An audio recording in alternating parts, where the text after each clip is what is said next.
Welcome to Law Talk Hub, your trusted companion in the world of law and justice. यहाँ हम सरल भाषा में समझाते हैं कानून की किताबें, ऐतिहासिक फैसले और संविधान की गहराइयाँ.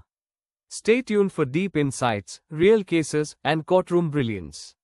Let's begin today's legal journey. नमस्कार। आज हम सुप्रीम कोर्ट के एक हालिया और काफ़ी महत्वपूर्ण फैसले पर बात करने वाले हैं। ये फैसला नकद लेन देन मतलब कैश ट्रांजैक्शंस और खासकर प्रॉपर्टी डील्स और उनके रजिस्ट्रेशन से जुड़ा है। हमारे पास कुछ लीगल डॉक्यूमेंट्स हैं, केस की समरी है। कोशिश करेंगे कि इस फैसले की मुख्य बातें और इसका असर वो समझ सकें।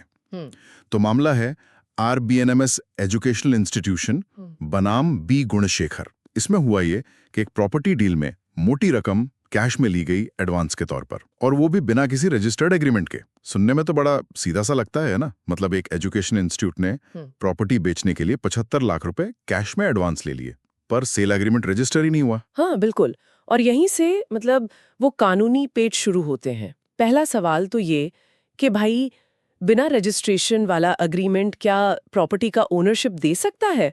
और दूसरा जो शायद ज्यादा पेचीदा है, क्या 75 लाख रुपए कैश लेना इनकम टैक्स एक्ट की धारा 269 ST का उल्लंघन है?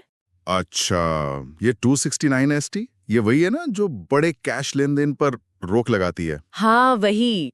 ये धारा 2 लाख रुपए या उससे ज्यादा कैश लेने पर रोक लगाती है। तो यहाँ तो 7.5 लाख लिए गए थे। ये दोनों मुद्दे आपस में जुड़े हुए हैं। तो फिर कोर्ट ने इन दोनों बातों पर क्या कहा? मतलब उनका क्या नजरिया था? क्या सिर्फ फाइन लगा के छोड़ दिया या कुछ और भी? नहीं, कोर्ट का रुख बहुत साफ और सख्त था। पहली बात, उन्होंने कहा कि प्रॉपर्टी का मालिकाना हक मतलब ओनरशिप वो सिर्फ और सिर्फ एक रजिस्टर्ड डॉक्यूमेंट, जिसे रजिस्टर्ड डीड कहते हैं, उसी से ट्रांसफर हो सकता है। ये ट्रांसफर ऑफ प्रॉपर्टी एक्ट 1882 और रजिस्ट्रेशन एक्ट 1908 की सीधी जरूरत है।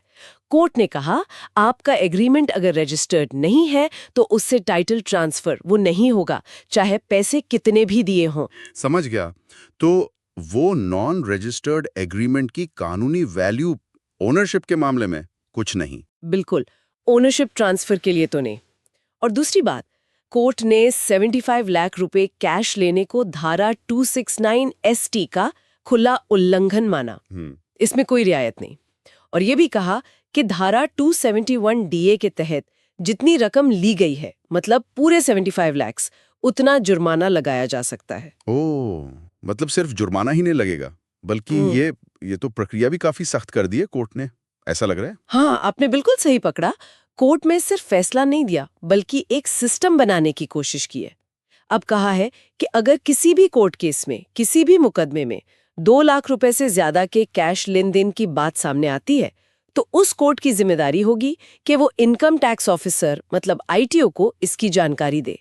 फिर ITO उस मामले की जांच करेगा। अच्छा, ये तो बड़ी बात है। हाँ, और इतना ही नहीं, जो सब रजिस्ट्रार ऑफिस होते हैं जहां प्रॉपर्टी रजिस्टर होती है, उनको भी निर्देश दिया है, अगर उनके पास कोई ऐसा डॉक्यूमेंट आता है जिससे पता चले कि 2 लाख रुपए से ज्यादा का कैश लेन देन हुआ है, तो उन्हें भी इसकी जानकारी ITO को देनी होगी। और अगर वो नहीं देते तो उनके खिलाफ भी कार्रवाई हो सकती है। तो ये एक तरह से जवाबदेही तय कर दी गई है। सरकारी विभागों के बीच अब जानकारी शेयर करना जरूरी होगा। नियम तोड़ने वालों के लिए बचना मुश्किल होगा। तो फिर इसका रियल एस्टेट सेक्टर पर और जो लोग बिजनेस करते हैं उन पर क्या असर पड़ेगा?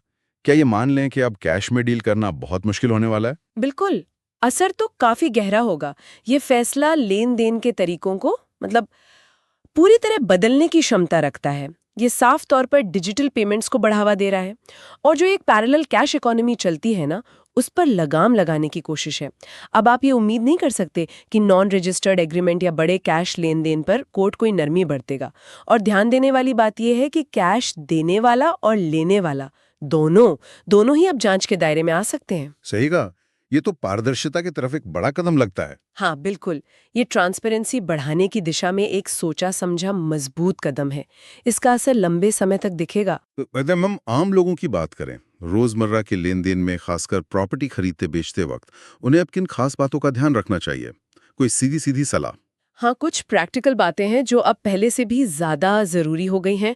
पहली बात, 2 लाख रुपए या उससे ज्यादा का कोई भी पेमेंट, चाहे वो सेल के लिए हो, एडवांस हो, लोन हो, कुछ भी, कैश में करने से बचें, मतलब पूरी तरह बचें। ठीक है, नो कैश अबव 2 लाख। बिल्कुल। दूसरा, बड़ी रकम के लिए हमेशा बैंकिंग चैनल यूज करें, जैसे NEFT, RTGS या चेक। इनका प्रॉपर रिकॉर्ड रहता है। तीसरा, प्रॉपर्टी से जुड़ा कोई भी एग्रीमेंट हो उसे रजिस्टर जरूर करवाएं। इसे हल्के में लेना अब भारी पड़ सकता है। रजिस्ट्रेशन जरूरी है। चौथा, अपने सारे लेन देन का बिल्कुल सही रिकॉर्ड रखें और इनकम टैक्स रिटर्न भरते वक्त सही जानकारी दें। ट्रांसपेरेंसी अब चॉइस नहीं, जरूरत है। और पांचवा, इस गलतफहमी में न रहें कि नॉन रजिस्टर्ड एग्रीमेंट का कोई कानूनी वजन है, खासकर ओनरशिप के मामले में। कोर्ट ने अब ये और भी साफ कर दिया है। ये तो काफी अहम बातें हैं। हाँ, कुल मिलाकर देखें तो ये फैसला सरकार की उस मंशा को दिखाता है जो पारदर्शिता और डिजिटल तरीकों को बढ़ावा देना चाहती है। लेकिन यहाँ एक सवाल ये भी मन में आता है कि क्या इस तरह के सख्त कानूनी और प्रोसीजरल उपाय, क्या ये वाकई हमारी जो अनौपचारिक कैश इकोनॉमी है उस पर पूरी तरह रोक लगा पाएंगे, या फिर लोग इनसे बचने के नए तरीके निकाल लेंगे? ये देखना दिलचस्प होगा कि जमीनी हकीकत पर कितना बदलाव आता है। ये भविष्य ही बताएगा। सही कहा, ये देखने वाली बात होगी। चलिए, आज के लिए इतना ही। बहुत शुक्रिया इस गहरी जानकारी के लिए। शुक्रिया। Thank you for your valuable time and for being a part of Law Talk Hub. नए वीडियो और न्यायिक ज्ञान के लिए जुड़े रहिए। Don't forget to like, share and subscribe. See you in the next one.